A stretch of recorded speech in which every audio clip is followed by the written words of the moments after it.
소득의 10의 1을 하나님 주신 것으로 알고 10절까지 다 그 중에 10분의 1을 하나님께 11조로 드리면 하나님이 생활에 넉넉한 그리고 창고에 넘치는 축복을 주겠다는 복된 소식도 있습니다. 그런데 대부분의 성도들이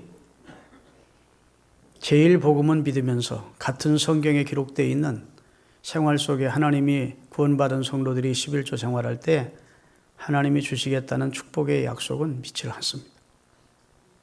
기형적인 신앙이죠.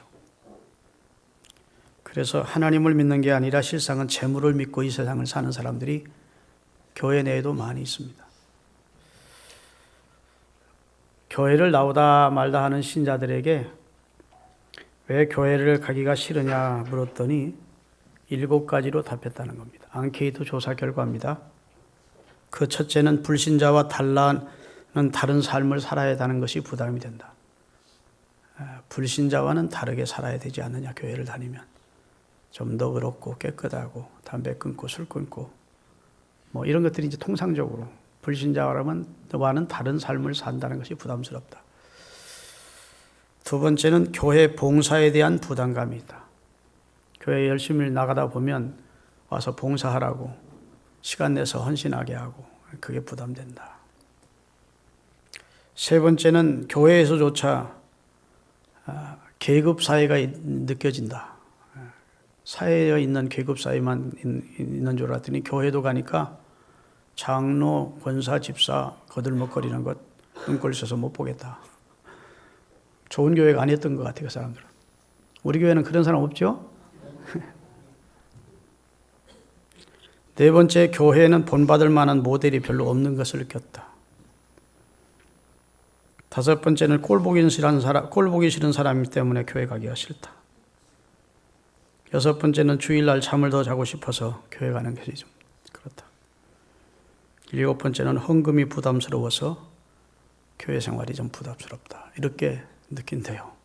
아직 성령 충만 체험하지 못하고 믿음에 굳게 서지 못한 그런 성도들에게 물었던 겁니다. 물었더니 이런 부담감이 없잖아 있다는 것을 고백했어요. 공감하십니까? 이게 아주 진짜 마음에 공감으로 와 닿으면 안 되는데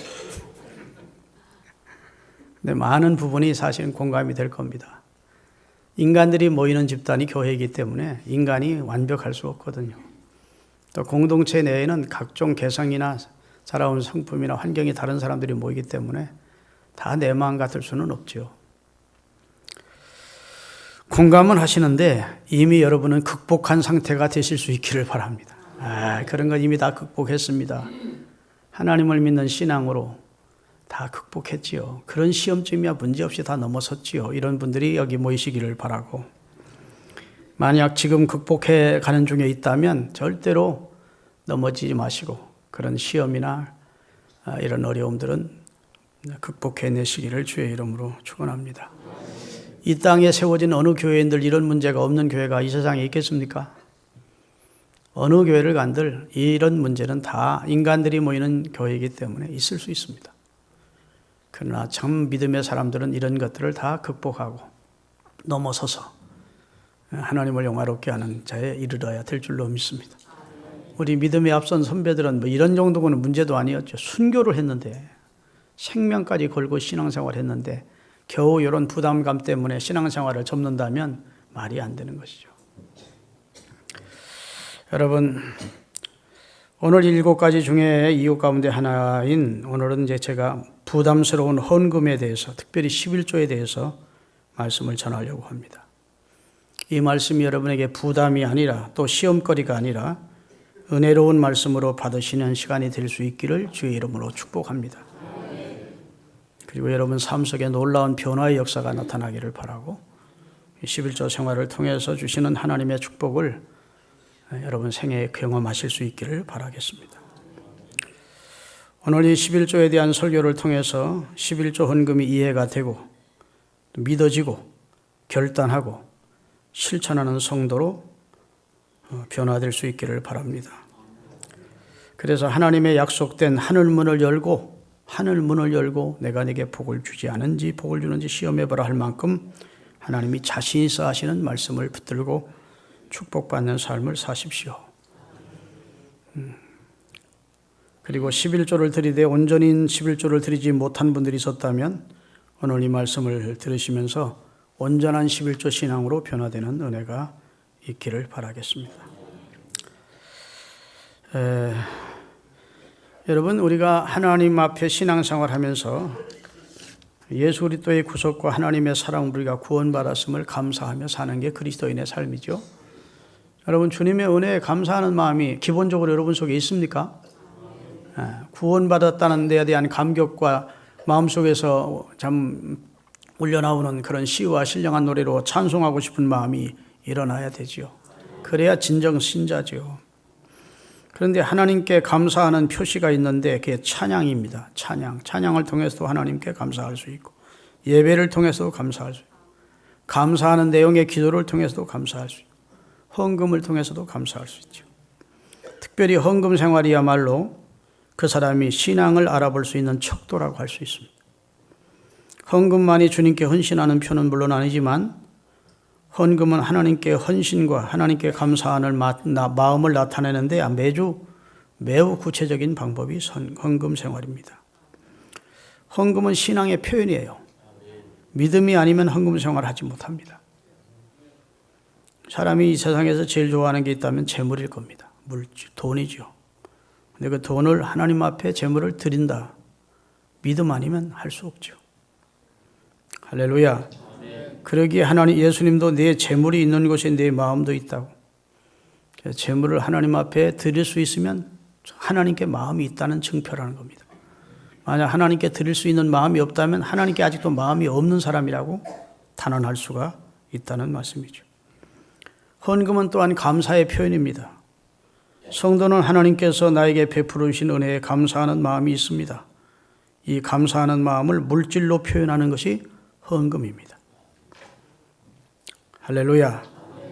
내 재물과 내 처음 익은 소산의 열매로 내 하나님께 감사하라고. 감사를 할 때 찬양도 감사하지만 예배도 감사하지만 봉헌이 감사의 구체적인 표시예요. 할렐루야. 근데 이제 헌금에 대해서 잘못된 착각을 하고 오해를 하는 사람들이 있습니다. 그 첫째는 헌금을 교회에 드리는 것으로 착각하는 사람이 많습니다.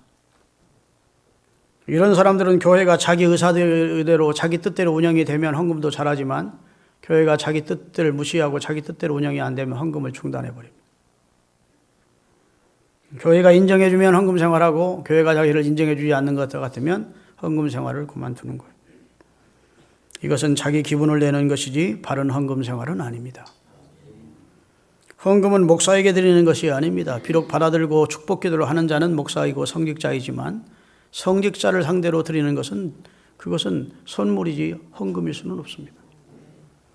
할렐루야. 그래서 목사와 친하고 안 친하고를 따라서 헌금을 드렸다 말았다 하는 것도 하나님께 대한 바른 행위가 아니죠. 특별히 여러분 교육자는 성직자는 여러분이 먹여 살리는 게 아닙니다. 아멘 안 하는 것 봐라. 여러분이 먹여 살린다고 생각하는구나. 우리가 헌금 안 하면 당신 어떻게 살아? 이렇게 생각하십니까? 하나님은 하나님의 종을 까마귀를 통해서 고기를 물어다 먹이시고 할렐루야. 가장 가난했던 시돈 사람 사르밧 과부를 통해서 그 밀가루 통과 그 기름병이 마르지 않도록 하시며 자유의 백성을 먹이고 살리셨어요. 믿으시면 합니다. 제가 언젠가 말씀드렸잖아요. 안산에서 개척하셔서 큰 목교회를 이루신 분이 계신데 그분이 교회를 딱 개척했더니 교회는 안 오고 맨날 거지만 오는데 그날은 거지가 왔더래요. 근데 쌀통에 쌀이 다 떨어지고 500원밖에 딱 안 남았는데 500원을 주니까 거지가 기분 나쁘다는 듯이 아래 위로 훑어보면서 겨우 요거 주느냐고 막 투덜투덜 하더래. 그래서 멱살을 딱 잡고 막 목사가 화가 난 거지요. 질질질 끓고서 다 쌀통을 열어줬대. 있냐 쌀? 이게 500원이 지금 우리 가족에 있는 전 재산이다. 애들 학교 갔다 오면 요거 가지고 라면 사다가 우리 식구들 라면 끓여놓고 불 켜가지고 그 라면 국물이라도 먹으려다가 하나님의 말씀이 도움을 요청하는 자가 내게 있는데 네가 있거든 그냥 놀래지 말라 하기에 말씀대로 500원 전 재산 너한테 주었는데 네가 이게 작다고? 그랬더니 거지가 충격을 받은 거야. 돌아가더니 그때부터 쌀거도 오고 아들 학교 올 때쯤 되면 과자 사오고 애들이 그냥 학교만 갔다 오면 그 거지를 기다리는 거예요.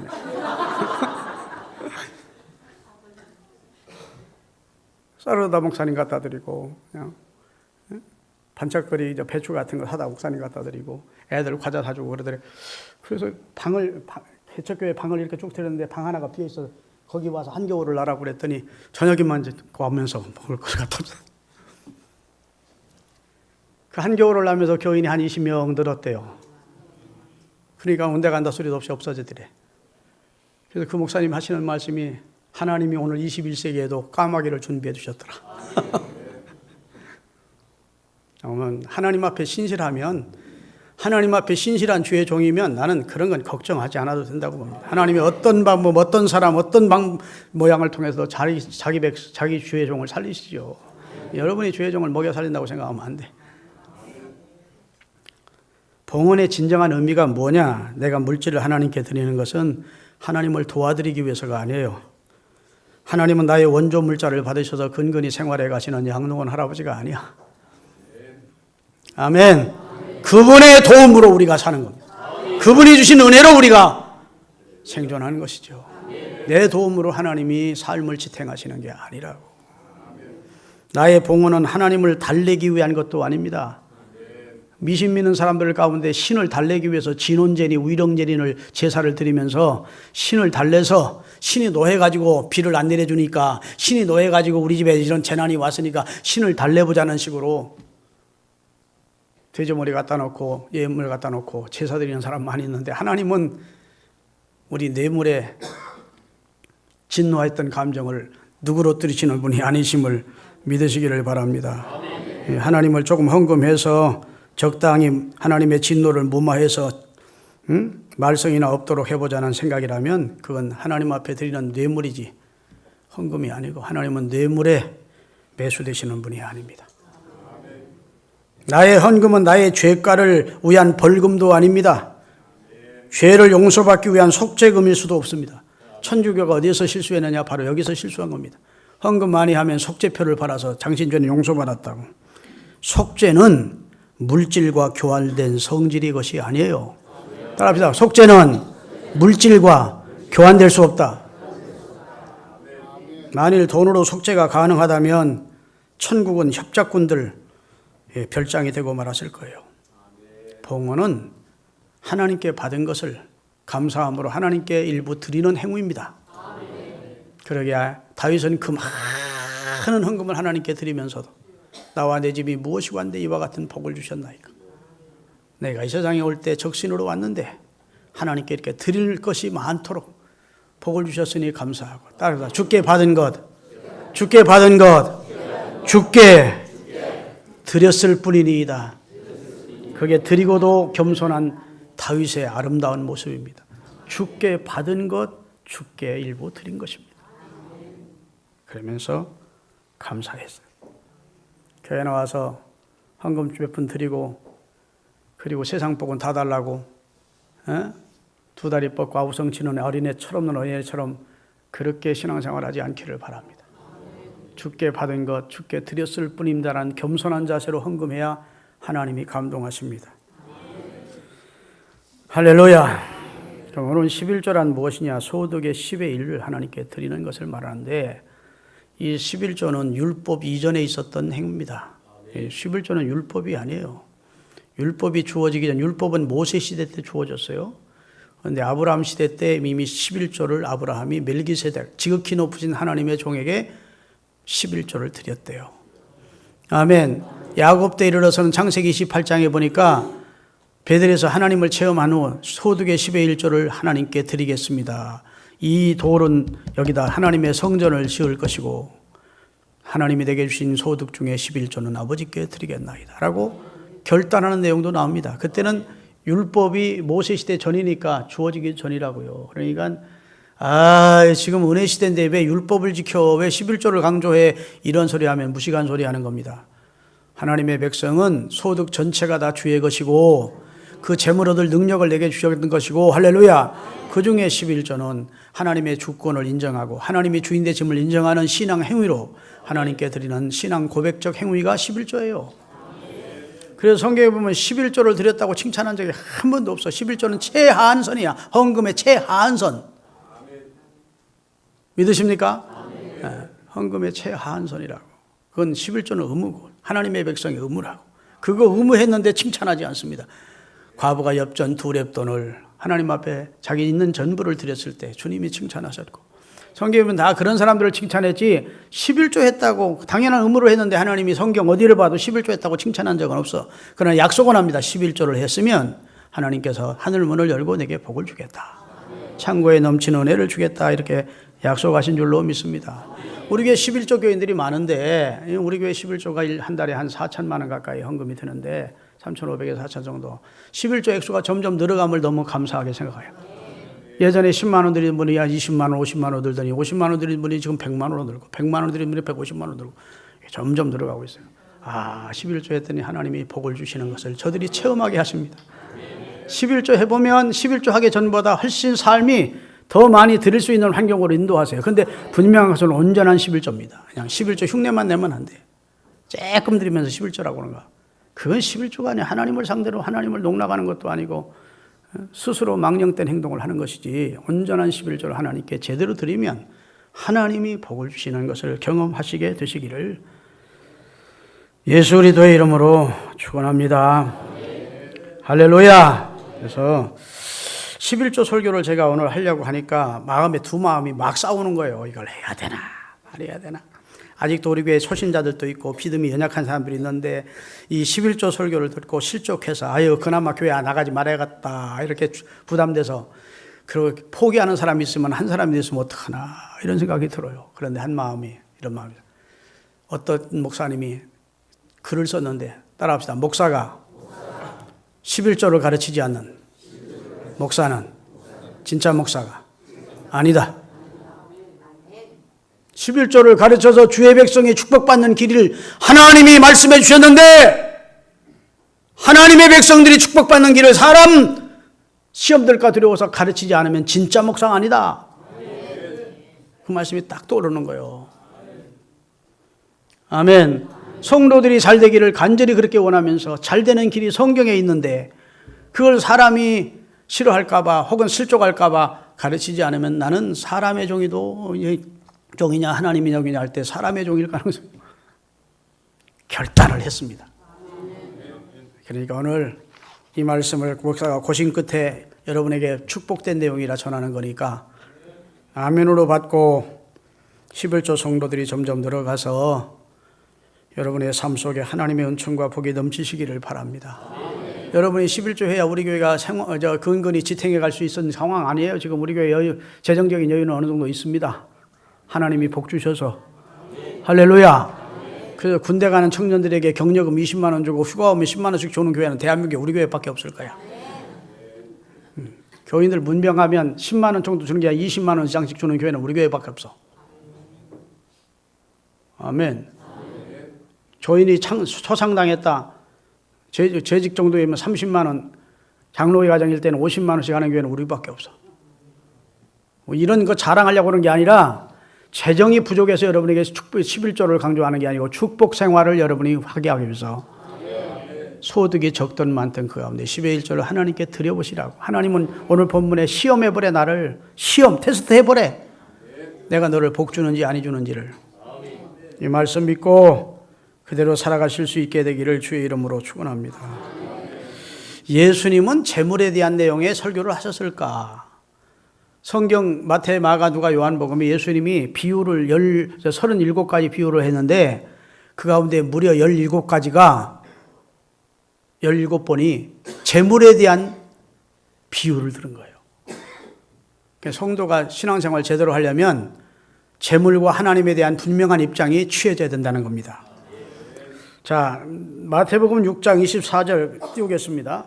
한 사람이 두 주인을 섬기지 못하나니 혹 어떤 사람은 미워하고 혹 저를 사랑하거나 그 다음에 혹 이를 중히 여기고 저를 경히 여깁니다. 두 사람 똑같이 사랑할 수는 없다는 겁니다.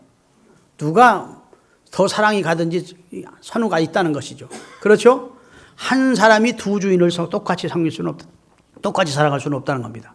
너희가 하나님과 재물을 겸하여 섬길 수는 없다. 나는 하나님도 좋고 재물도 좋아.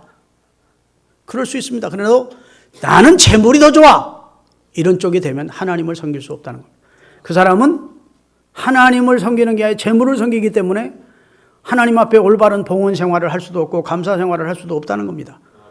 할렐루야. 나는 이 땅에 빈손 들고 왔는데 하나님이 내게 재물도 주시었다라고 믿고 나는 재물보다는 하나님이 우선이야 라고 했을 때 하나님 앞에 하나님이 주신 재물을 가지고도 봉헌 생활하며 하나님을 섬길 수가 있게 되는 겁니다. 그래서 하나님도 좋고 재물도 다 그럴 수 없다는 겁니다. 재물이나 하나님 중에서 선택을 해야 돼요. 하나님이다. 내 삶의 제일 순위는 하나님이다. 할렐루야. 하나님은 내게 주시기도 하시고 거두시기도 하시고 있게도 하고 없게도 하시고 살리기도 하고 죽이기도 하시고 높이기도 하시고 낮추기도 하시는 전능하신 하나님이 내 삶의 우선순위가 돼야 하나님 앞에 우리가 올바른 봉헌 생활을, 올바른 신앙 생활을 할 수 있다고 말씀해 주시고 있는 거예요. 재물 섬기는 사람이 많습니다. 교회 다니면서도 재물 때문에 신앙 생활을 못하는 거예요. 여러분, 리차드 포트라고 하는 사람이 책을 썼는데 돈, 섹스, 권력이라는 책에서 사람들이 돈에 대한 태도를 알아보면 하나님께 대한 태도를 알아볼 수가 있다라고 말했습니다. 다시 말해서 돈은 영성의 척도가 된다는 것입니다. 그렇습니다. 돈을 어디에 쓰는가를 보면 그 사람이 하나님께 속해 있는 사람인지 혹은 세상에 속해 있는지를 알 수 있으며 그 사람의 신앙 수준도 알 수가 있습니다. 그러니까 그 사람이 재물이 주어졌을 때 그 재물을 어떤 방법으로 쓰느냐를 보면 그 사람의 영성도, 신앙의 수준도, 그 사람의 삶의 내용도 알 수 있다는 것이죠. 긍정하십니까? 그래서 교회에서는 직분자를 세울 때 그 사람의 헌금 생활을 참조하는 것이 일리가 있는 겁니다. 그 사람이 헌금 생활을 제대로 하는 사람이면 그 사람은 재물과 하나님 중에 하나님을 우선으로 섬기는 사람이라고 믿기 때문에 그 사람은 교회의 중직자가 될 자격이 있다고 믿고 그 사람 쪽으로 사람들이 신앙의 표를 밀어주어서 일꾼이 되는 것이죠. 여러분, 하나님은 11조를 하지 않으면 하나님 앞에 온전히 돌아온 사람으로 보지 않는다는 내용이 오늘 말라기 3장 7절에 기록되어 있습니다. 한번 보겠습니다.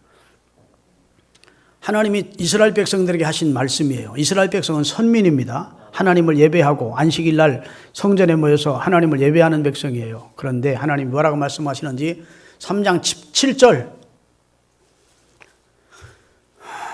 만군의 여호와가 이르노라 너희 조상들의 날로부터 너희가 나의 규례를 떠나 지키지 아니하였도다.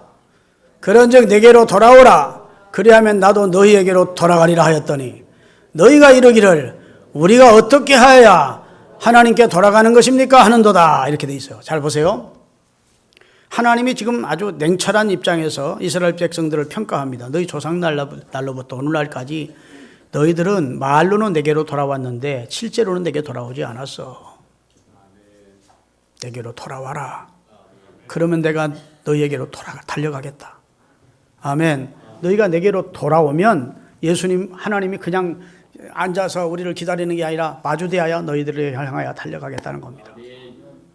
그러니까 이스라엘 백성들이 하나님께 질문하는 겁니다. 하나님, 우리가 왜 하나님께로 안 돌아갔다 하십니까? 우리는 안식일을 지키지 않습니까? 우리는 하나님 앞에 예배하지 않습니까? 우리는 하나님의 이름을 부르지 않습니까? 이렇게 되묻는 거예요. 이방인들이 하나님께로 안 돌아왔다면 이해가 되지만 우리는 선민이고 아브라함의 후손들로서 안식일마다 예배하고 하나님을 세사하는 하나님의 백성, 하나님께 기도하는 백성인데 왜 안 돌아왔다고 하세요? 말이 안 되지 않습니까? 이런 소리예요. 그랬더니 하나님이 그 다음 절 8절입니다.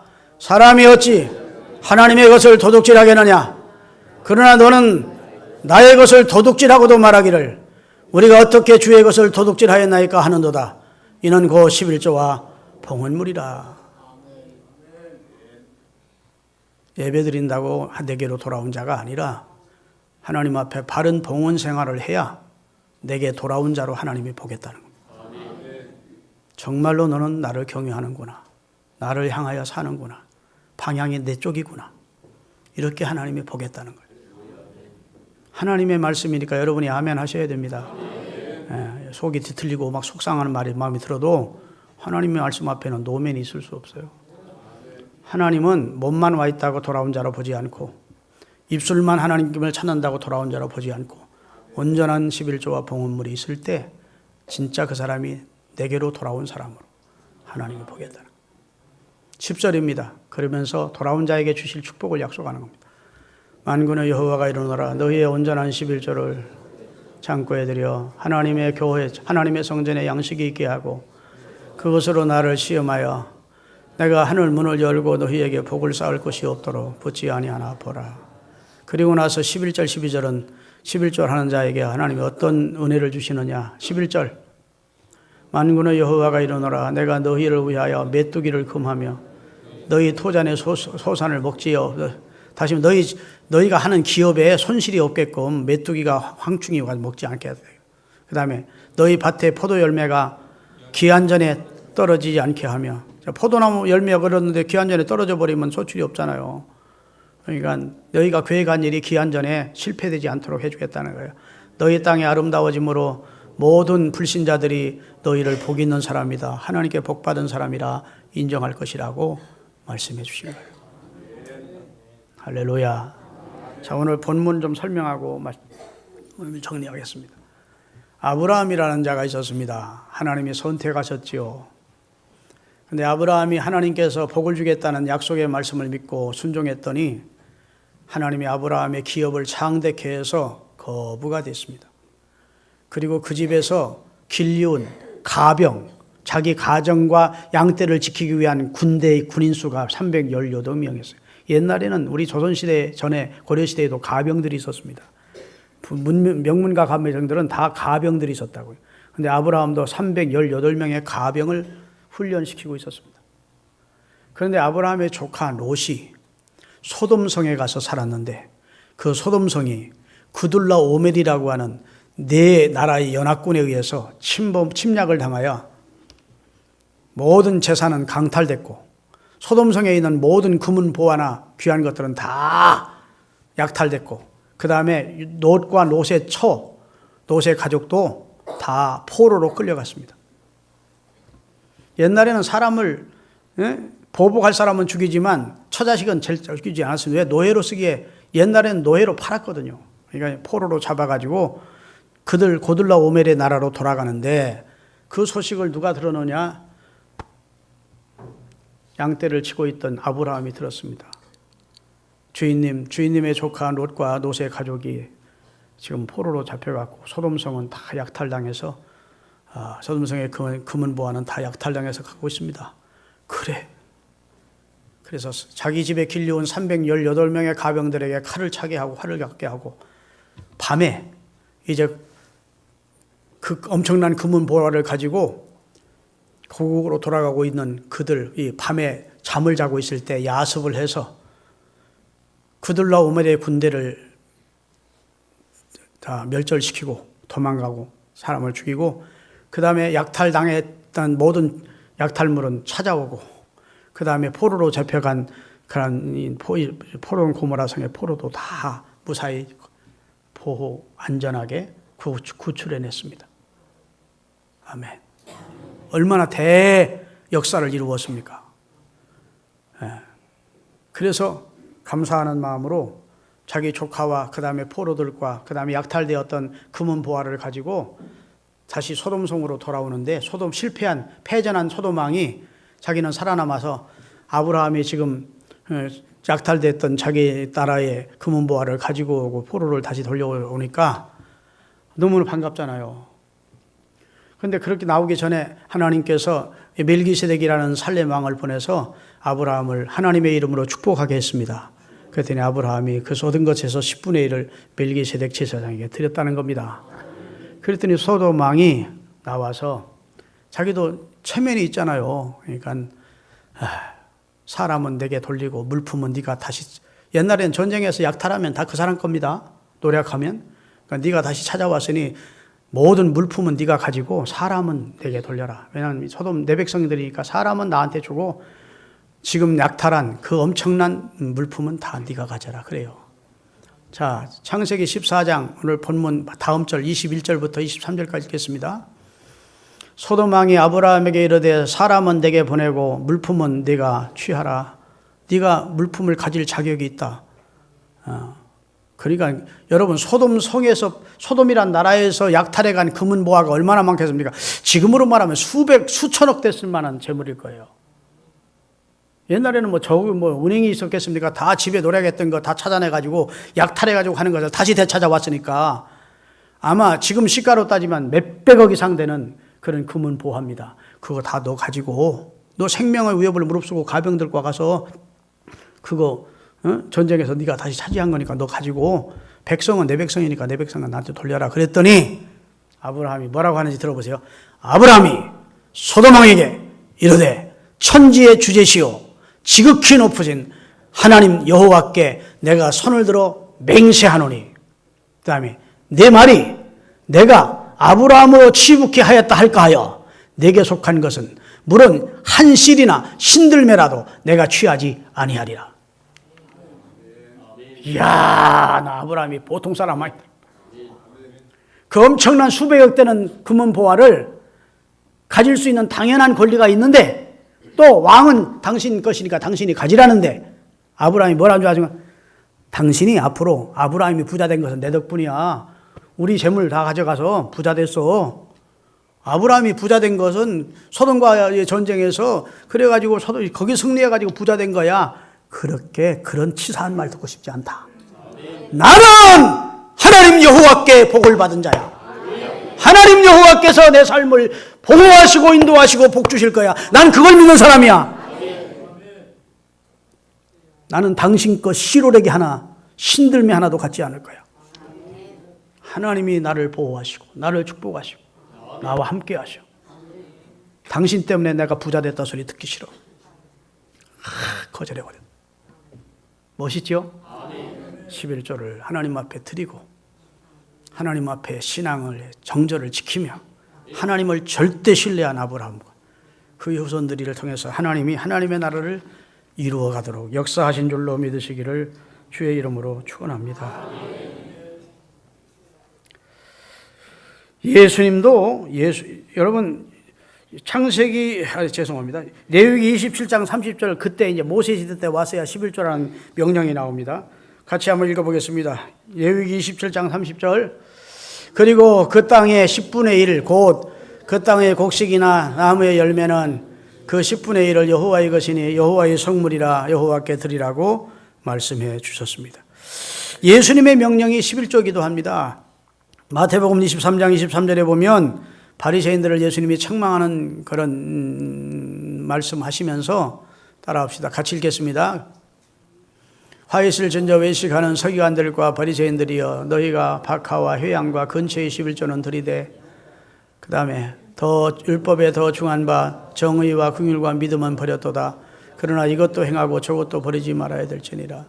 아멘. 예수님이 야 은혜 시대가 됐으니까 11조 하지 마 그렇게 말하지 않고 11조도 행하고 의와 인과 신도 버리지 말라. 이렇게 말씀해 주시면서 11조 신앙을 우리에게 강조해 주셨습니다. 성경에 중요한 열쇠가 세 가지가 있는데 천국 들어가는 열쇠가 있습니다. 그것은 예수 그리스도를 자신의 구주로 믿고 고백하면 천국을 들어갑니다. 그래서 마태복음 16장에 보면 주는 그리스도시요 살아계신 하나님의 아들이라고 고백했더니 천국 열쇠가 베드로에게 주어집니다. 구원은 우리 노력이나 공로로 얻는 것이 아니고 예수 그리스도에 대한 내 신앙 고백으로 얻습니다. 두 번째, 만능 열쇠가 있습니다. 예수 그리스도의 이름으로 무엇을 구하든지 내가 허락해 주겠다고. 구하라 주실 것이요 찾으라 찾을 것이요 문을 두드리라 열릴 것이라고. 기도해서 얻으십시오. 예수님의 이름으로 구하면 허락해 주시겠다 해서. 세 번째, 물질 축복의 열쇠가 있습니다. 오늘 말라기 3장 10절에 11조의 축복입니다. 11조를 하나님 앞에 온전한 11조를 드리면 하나님이 복 주시겠다고 약속하셨어요. 그래서 11조는 권면이 아닙니다. 11조는 명령이에요. 권면은 순종해도 되고 안 순종해도 됩니다. 그러나 명령은 믿고 순종해야 하나님의 약속의 복이 임하는 줄로 믿으시기를 바랍니다. 록펠러는 세계 최고의 부자로 미국의 부통령과 주지사 그리고 스탠퍼드 석유회사를 세운 인물입니다. 그가 76살 되었을 때 기자가 물었습니다. 당신이 세계 최고의 부자로 성공하게 된 비결이 무엇입니까? 그랬더니 록펠러는 어머니로부터 3가지의 신앙 유산을 받은 것이 성공의 비결이라고 대답을 했습니다. 그 첫 번째 신앙 유산은 11조 생활이라고. 어머니는 20센트씩 용돈을 주면서 그 20센트에서 10분의 1인 2센트를 꼭 11조로 하도록 가르쳤습니다. 록펠러는 회사를 운영하면서도 정직하게 11조를 드렸고 회사에 11조를 계산하기 위해 별도의 부서를 두어 11조 전담 부서를 둘 정도로 철저한 11조 생활을 했습니다. 두 번째 신앙 유산은 교회에 가면 맨 앞자리에 앉아 예배를 드리는 것이었습니다. 소년 록펠러는 어머니 손을 붙들고 교회에 가면 엄마는 언제나 예배 시각 40분 전에 교회에 나와서 앞자리에 앉아 예배를 드리도록 했습니다. 그리고 유언을 하면서도 너는 평생 내 생명 다할 때까지 예배 때마다 앞자리에 앉거라 했습니다. 세 번째 신앙 유산은 교회를 다닐 때 교회 일에 불순종하고 목사 마음 아프게 하지 말라는 것이 그의 유언이었습니다. 그래서 그는 평생 번 돈으로 목사님들을 도와서 미국에 4,928개의 예배당을 지었고 미국의 각 도시마다 24개 대학을 그가 세웠습니다. 록펠러 재단을 만들어 지금은 뉴욕 사람들이 물세를 내지 않고 가난한 사람들은 살 수 있도록 지금도 은혜를 베풀고 있어요. 원래 록펠러는 아주 평범한 소년이었습니다. 그는 특별히 잘하는 것도 없었고 그 다음에 머리가 좋다는 소리도 듣지 못했습니다. 그는 근근히 학교 공부를 따라갔습니다. 그의 가정도 부유하지는 않았습니다. 그는 가난한 행상의 아들로 태어난 것입니다. 그러나 그는 참 좋은 어머니를 가졌어요. 그가 비록 평범한 아이였지만 그 어머니는 그를 기독교 신앙으로 잘 양육을 했습니다. 어머니는 그에게 특별히 11조 정신을 가르쳐 주어서 아예 주머니를 2개를 만들어 하나는 하나님 주머니, 하나는 록펠러 주머니라고 써주었다는 겁니다. 소득이 생기면 하나님 주머니에 10분의 1을 넣고 자기 주머니에 9을 넣도록 철저하게 11조 신앙을 가르쳐 주어서 11조 신앙 생활을 하게 했다고 합니다. 어릴 때부터 작은 수입이라도 11조를 먼저 떼서 훈련하고 훈련을 하게 하고 11 습관을 들이는 것이 위대한 록펠러를 만든 원동력이 되었답니다. 세계 최고의 부자, 세계 최고의 자선사역가인 록펠러에게 위기의 순간이 있었다고 합니다. 그는 친구의 권유로 광산업을 시작했습니다. 그러나 사기를 당한 원금은 모두 날려버렸어요. 광부들은 폭도로 변해서 밀린 임금을 요구했습니다. 기업을 처음 시작할 때 철저한 11조 생활을 해온 록펠러는 황량한 폐광에 엎드려서 하나님 앞에 기도를 했습니다. 하나님의 말씀을 1.1획도 틀림이 없음을 나는 믿습니다. 저는 지금까지 온전한 11조를 드려서 왔습니다. 그런데 왜 이런 시련을 주십니까? 하나님이 살아계심을 보여주십시오. 이렇게 간구했다고 합니다. 통곡하면서. 그때 마음속 깊은 곳에서 하나님의 음성이 들리기를 록펠러야 때가 되면 열매를 거두리라. 나를 믿으면 계속 팔아 그러더랍니다. 그래서 폐광 자리를 광부들을 설득해서 계속 파들어가다가 검은 물이 튀어나온 거예요. 이 석유입니다. 미국은 지금 석유 매장량이 엄청납니다. 그거 후손들에게 주겠다고 미국 건 지금 쓰지도 않고 저 중동에서 사다 쓰지만 엄청난 중동보다 더 많은 석유 매장량을 가지고 있는데 거의 록펠러가 다 장악하고 있습니다. 그만큼 하나님의 축복을 받았다고 그러는 거예요. 할렐루야. 여러분 11조 신앙을 꼭 가지고 사시기를 예수님의 이름으로 축원합니다. 11조는 하나님께 대한 성도의 감사의 표시입니다. 우리가 받은 것은 모두 하나님의 것입니다. 하나님 것 아닌 것이 어디 있습니까? 내가 태어날 때 우리는 다 적신으로 왔습니다. 시루레기 하나 걸치지 않고 빈손으로 태어났습니다. 오늘 우리가 이렇게 소유하고 있고 걸어다니고 있고 생활하고 있고 이렇게 교회 와서 예배드리고 수 있고 하나님 말씀 듣고 배우고 예배하는 거 생각해 보십시오. 전적으로 하나님의 은혜입니다. 사도 바울처럼 나의 나된 것이 하나님의 은혜 아닌 것이 어디가 있겠습니까? 우리에게 공기를 주시고 햇빛을 주시고 물을 주시고 먹을 것을 주시고 입을 것을 주시고 거주할 집을 주시고 사랑하는 내 가족들을 주시고 생각해보면 감사할 것뿐이지요.